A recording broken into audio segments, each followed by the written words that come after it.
나한테는 너무 지옥 같았어요. 그래서 내가 이 수술 또 하라 그러면 나는 못할 것 같아 막 이러면서 했는데 너무 아파서 눈물도 찔끔찔끔하고 그때 또 제가 왼쪽이 50견이 와가지고 팔을 이렇게도 못할 때였는데 1시간 반 정도 있었던 것 같아요. 의사 선생님 늦게 들어오신 거, 또 노란 알코올 있죠? 내가 고깃간에 고기가 된 느낌이어서 누런 걸로 막 발라놔가지고 맞아요. 그렇게 하고 팔을 이렇게 뒤로 꺾지도 못하는 사람 팔을 그렇게 들어놓고 아파요. 그냥도 아픈 거예요. 안 건드려도. 근데 그 팔을 더 아프게 하니까 그래갖고 너무너무 막 식은땀 질질질질 그러니까 추운데 식은땀을 흐르고 너무너무 지옥 같았는데 수술이 끝나고 자 이제 팔 내리셔도 됩니다. 근데 팔이 안 내려오는 거예요.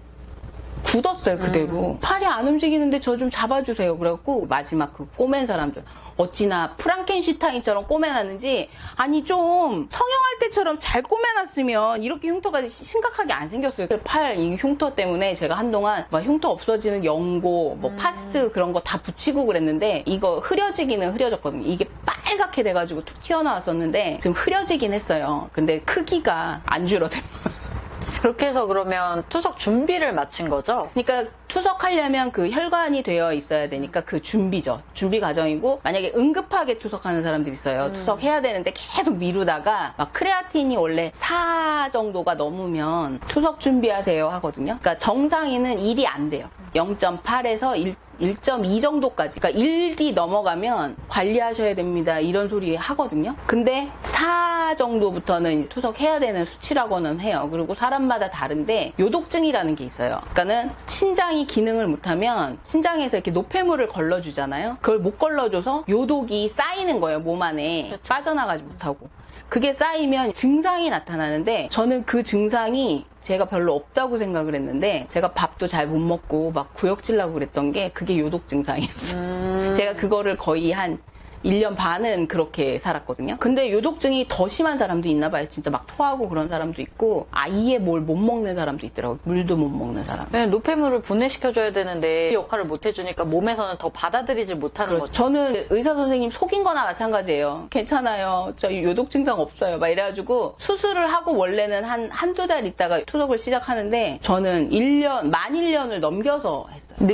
굉장히 늦게 하신 거네요. 제가 참은 거죠. 그냥 병원 다니면서 의사 선생님은 한 4주에 한 번씩 꼬박꼬박 가고 그리고 신장에서 하는 일 중에 노폐물 거르는 것도 있지만 피를 만드는 호르몬도 만들어요. 신장에서 조혈 호르몬이라고 하는데 그 호르몬을 못 만드니까 이제 신장 기능이 없어지니까 그 호르몬을 못 만들면 어떻게 되겠어요? 피를 못 만들잖아요. 그래서 빈혈이 거의 다 있어요. 거의 다 있다고 해야 될 정도로 그냥 빈혈은 다 심하게 있어요. 신장이 안 좋으신 분들. 네, 신장 기능이 떨어진 사람들은. 근데 이제 저도 그래서 조혈 호르몬 주사를 계속 맞았는데 4주에 한 번 맞을 때도 있고 또 빈혈 수치가 계속 또 좋다. 그러면은 2주에 한 번도 맞더라고요. 그래서 2주에 한 번도 맞으러 갔어요. 그러니까 교수님 안 보러 가는 날도 또 2주에 한 번은 주사실에만 가서 주사 받고. 또 신장내과 다니는 분들은 아시겠지만 2시간 전에 가야 돼요. 예약한 시간보다. 그래서 피를 미리 뽑아서 검사를 하고 그 검사 받은 걸로 선생님 만나서 수치가 어떻다. 이제 이 얘기를 해주는 거거든요. 그러니까는 그냥 거의 한나절은 간다고 보면 돼요. 신장내과 가는 날. 근데 지금은 이제 투석을 시작하니까 투석은 그야말로 아침에 출근해서 오후에 퇴근하는 시간에 집에 와요. 오래 걸리잖아요. 시간은 4시간 걸리는데 이제 가서 사람들이 많으니까 또 순서도 기다려야 되고 그러다 보면 기다리는 시간 거의 1시간. 그리고 가는 시간. 또 오는 시간 이러니까 거의 출퇴근한다고 보면 돼요. 일주일에 월수금 하시는 분들 있고 화목토 하시는 분들 있고 거의 일주일에 3번 하루에 4시간 그렇게 하시는데 투석도 종류가 뭐 팔이나 이런 혈관에다가 하는 혈액 투석 하시는 분들이 있고 복막 투석이라 그래가지고 배에다가 하시는 분도 있어요. 그거는 병원에 안 가고 집에서도 하세요. 배에다가 관을 꽂아서 카테터라고 하는 걸 꽂아서 거기다 연결을 해서 배액을 집어넣어요. 네. 그럼 뱃속에다 이만큼을 집어넣는 거예요. 뭐 2리터 뭐 이렇게 넣는 것 같더라고요. 그러면은 그거를 몇 시간 있다가 그걸 다시 빼내는 거예요. 그러면은 그 노폐물이 복막 안에다 넣은 그 액체에 녹아서 나오는 거예요. 그것도 되게 쉽지 않더라고요. 근데 그거 하시는 분들은 그거 싸들고 다니면서 여행도 가세요, 길게. 근데 나는 그게 자신이 없었던 게 뭐냐면 배에다가 해야 되니까 일단 입욕이 안 돼요. 그리고 구멍에다가 이렇게 관을 꽂으니까 그 부분을 잘 관리하지 않으면 거기에 염증 생기고 네. 이제 거기 오염이 되면 또 수술해야 되고 막 그러더라고요. 그렇죠. 그래서 그거 제가 자신이 없었어요. 제가 고양이 키우니까 고양이 털도 있고 그래서 관리가 힘들죠. 그리고 또 그거 할 때 보니까 옆에서 이렇게 좀 도와주는 사람이 있으면 편한데 제가 혼자 다 해야 되니까 그건 너무 자신이 없어서 그냥 혈액투석을 하기로 했죠. 정말 무섭네요. 무서워요. 그 자세히 디테일하게 하면 사실 무서워요. 그렇죠. 그러니까 건강하신 분들은 굳이 투석을 찾아서 막 열심히 보실 필요는 없어요. 근데 건강관리 잘 안 하시는 분들 있죠. 더군다나 그 신장이 망가지는 건 혈관이 망가져서 신장도 망가지는 거거든요. 그래서 혈압 당뇨가 있으신 분들은 종래에는 신장도 망가질 수 있다고 보시면 돼요. 원래 언니가 혈압이 높았고 그다음에 당뇨가 있었던 거죠? 그렇죠. 그러니까 안 좋은 건 다 있었죠. 신장이 나빠질 수밖에 없는 상태기는 했어요. 신장이 안 좋아지신 것도 어떻게 보면 당뇨 합병증인 건가요? 혈압 당뇨 있으면 신장이 안 좋아지는 게 거의 합병증으로 많이 가요. 왜냐면 신장이 혈관 뭉치래요. 이루어져 있는 게 전부 혈관으로 되어 있대요.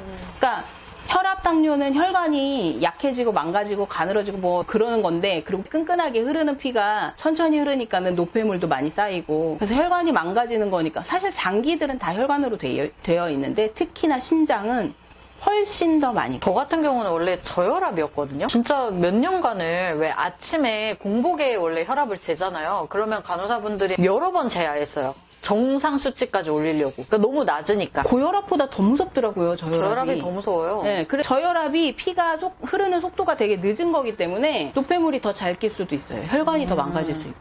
신장에는 훨씬 더 안 좋대요, 저혈압이. 그래서 투석하기 전에, 바로 시작하기 전에 혈압을 재고 혈압기를 채워놔요, 4시간 내내. 그리고 한 30분에 한 번씩 재는데, 처음에 투석하기 전에는 한 140에서 150 정도 앞에 혈압이, 그 정도가 시작해서 투석 끝나고 120으로 끝나는 게 가장 투석하는 사람들 건강 혈압이라고 하거든요. 근데 제가 요새 100이 잘 안 돼요. 조금 높아봐야 111?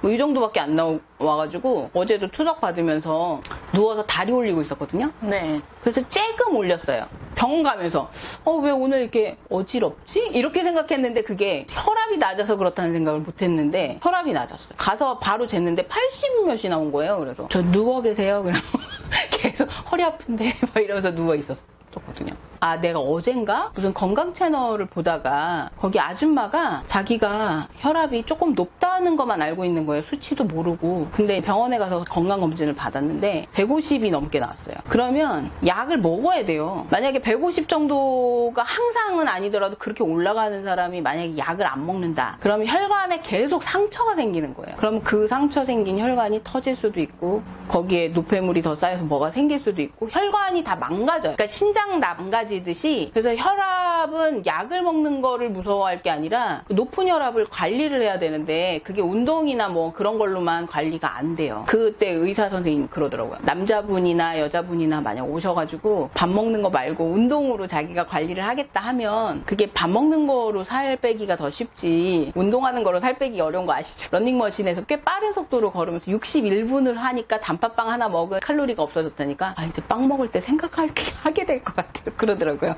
근데 그 의사 선생님이 그러더라고요. 운동으로만 뺀다고 하면 먹을 건 난 못 포기한다. 이러면 남자분은 손흥민처럼 운동해야 된다고 하고, 여자는 김연경처럼 운동해야 된다. 전 그래서 요즘에 건강한 돼지가 되기로 했어요. 근데 건강하면 상관없어요. 뭐 내 외모가 뭐 아름다워지는 게 뭐 나는 중요하지 않다. 난 내 행복이 더 우선이다 하는 사람은 잘 관리하면서, 사실 살쪘다고 다 병이 있는 건 아닌데, 근데 그러기가 사실 쉽진 않아요. 그리고 살이 찌면 건강했던 사람도 건강하지 않아져요. 확실히 비만이 만병의 근원이라고 얘기를 하는데 그걸 좀 느끼긴 하더라고요, 저도. 그리고 사실 젊을 때는 약간 젊음에서 오는 그런 몸에 효과가 좀 있어요. 확실히 호르몬 같은 것도 좀 다르고, 나이가 먹으면 그게 내가 똑같이 생활을 해도 그게 유지가 안 돼요. 달라요.